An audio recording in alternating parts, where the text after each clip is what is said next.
labas rytas, tęsiu darbus ūkyje. Turim 4:30 ryto, atvažiavau į rapsų lauką ir bandysiu barstyti, žiūrėsiu kaip seksis, kaip dėl išmokojimo, bet laukia apie -6 rodo, tai atrodo, kad turėtų būti viskas gerai.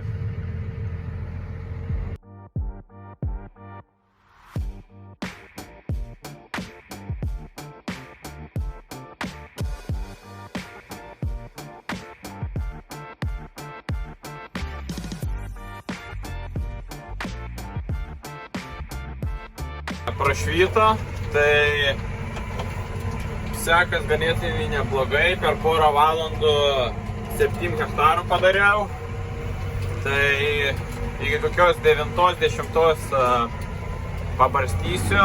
Buvo nepadaužę maišų, tarpsime nenumetė ant žemės maišų su čeisybu, tai antrų barstytuvų buvo per gruotas nebebirėt, pradėjo kalkės, tai šiek tiek teko pavargt. Kol ant pašalusios žemės, tai labai gerai važiuoti. Laukia rodė -6, -7, tai žemė sušalus labai gerai važiuojasi, nei vežų kur nors pasilieka, nei ką, tai šituo atveju irgi labai gerai. Manau, galimėtų barstyti ir kažkiek ilgiau, iki kokius 11, bet turiu paskaitą Kaune, tai dar reikės važiuoti į Kauną ir grįžus iš Kauno vakare gal dar nubarstysiu tuos, kur vakar nepabaigiau. Į tą pirmą lauką nevažiuosiu, nuvažiuosiu gal šeštadienį ryte, nes ten šlapia, bet turiu dar sausų laukų, tai nuvažiuosiu, padarysiu tuos vakare. Į sekantį lauką tai varysim į žemynius miežius. Tai žemyniai miežiai labai jautrus yra pH-ui ir nesusitvarkius pH-o, tai galima didelius derliaus nuostolius gauti. Tai va, tai ten kaip tik žemas pH-as tam laukia, tai bandysiu lėčiau važiuoti ir biškį pasididinti normą. Matom gražų saulėtekį,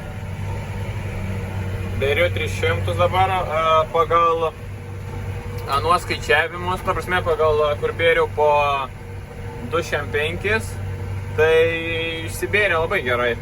Tai va, dabar važiuoju 15-16 kažkur. Ir manau turėtų būti gerai ir su 300 kg.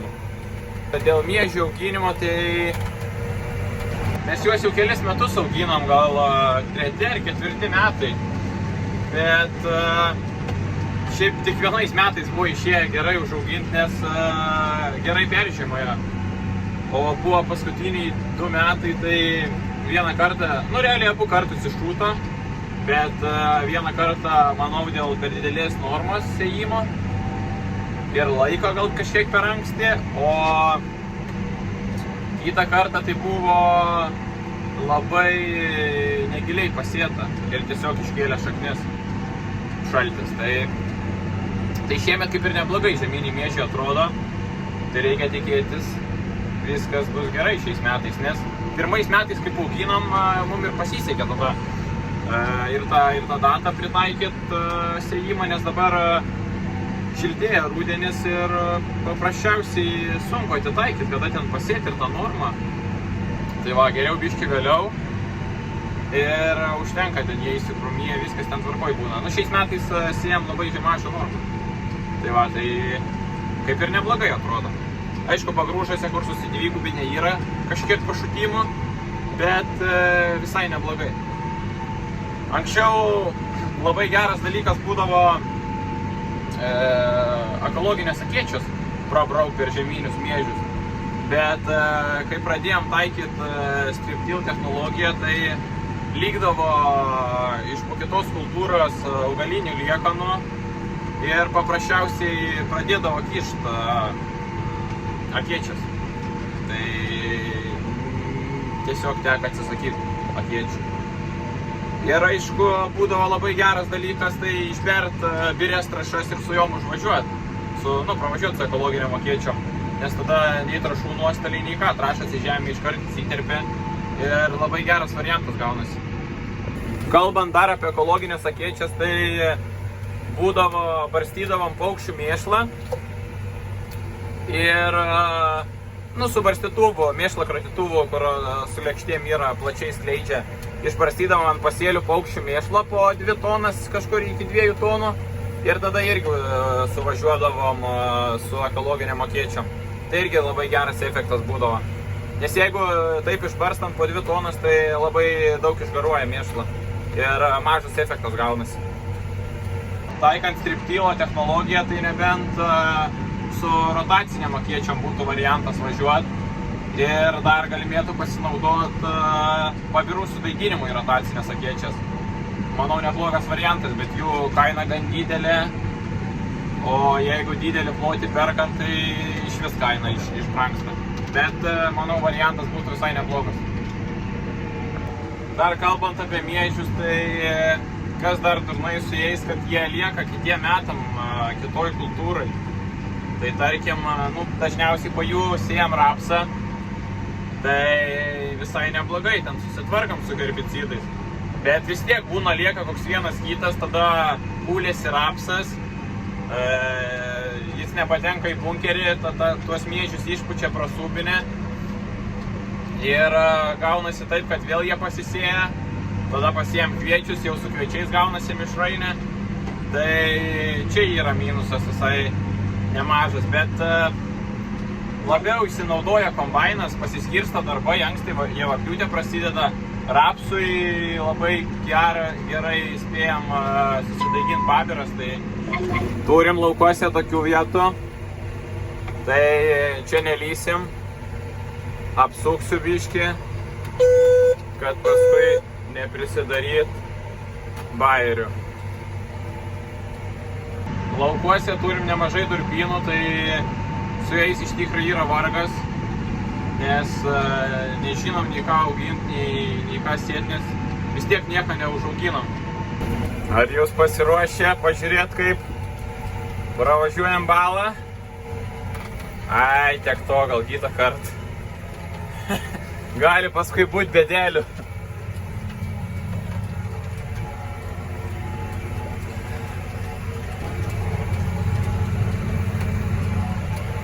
Iš tikrųjų čia buvo tvarkyta melioracija, bet vis tiek kažkodėl tai stovi vanduo. Ten va matosi durpinėlis toks buvo ir biški pasmygo, bet šiaip galėjau nevažiuoti, galėjau apsukti, bet nieko ten baisaus. Palyginus dar būna baisiau. Nu va, neblogai apsibėrėm, dar nuvarysiu į porą laukų ir bus gana šiam rytui. Nu va, pasileidau dar vairavimą, tai dabar vairuoti nereikia. Šitą lauką nubarstau ir varau kaunan. Tai va. Šiaip neblogai sekasi, per 5 valandas kažkur 103 hektarų padarėm. Tai manyčiau visai neblogai. Rytoj ryte irgi varysim į didelį lauką, tai ten daug pasidarės. Tai va, grįžau po studijų, atvariau dar vieną lauką nusibarstyti. Dabar barstau ant arimo, tai negaliu greitai važiuoti, bet žemė jau yra atleista, tai nenoriu ryte laiko gaišti, nes labai ant arimo kratis. Tai va. Ir čia buvo kukurūzai, šiaip jau daugelį metų nearėm, bet planavau pasėti pavasarį runkelius, cukrinius, bet negavau vietos pardavimam, tai dabar sėsiu žirnius. Tai reikės įsilyginti. Aišku, tas arimas galimėja ir neart, kaip žinant, kad žirnius sėt, bet nieko nepadarysi. Nežinojau, kad žirnius sėsiu, galvau sėsiu runkelius. Bet aišku, su lygintuvu pravažiuosim, įsilyginsim lauką, nors galimės turėti lygų ir gerą lauką.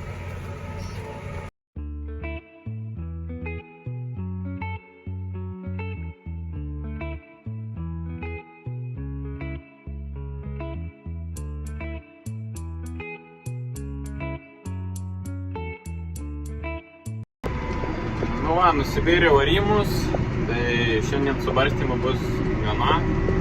Dar nusivarysiu pusantrinį į lauką, kad nereiktų rytoj ryte trečio žmogaus, galėtume dviese dirbti.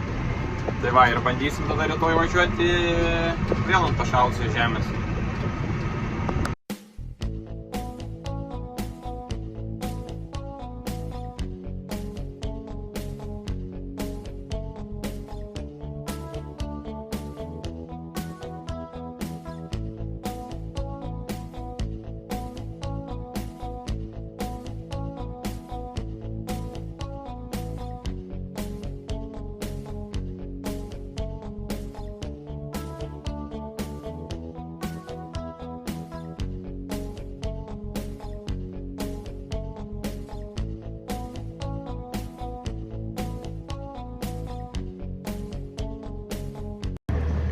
Na tai ką, nusivarėm pusantrinį lauką, dar pasikruojam į zylinę 8 maišus, kad užtektų laukui, nereiktų važinėti su barstytuvu antrą kartą. Tai va, tai varo GCB kūrą dar užsipilt ir dar įmesiu video, kokie buvo reikalai su fūra. Ačiū, kad žiūrėjot ir iki kito video.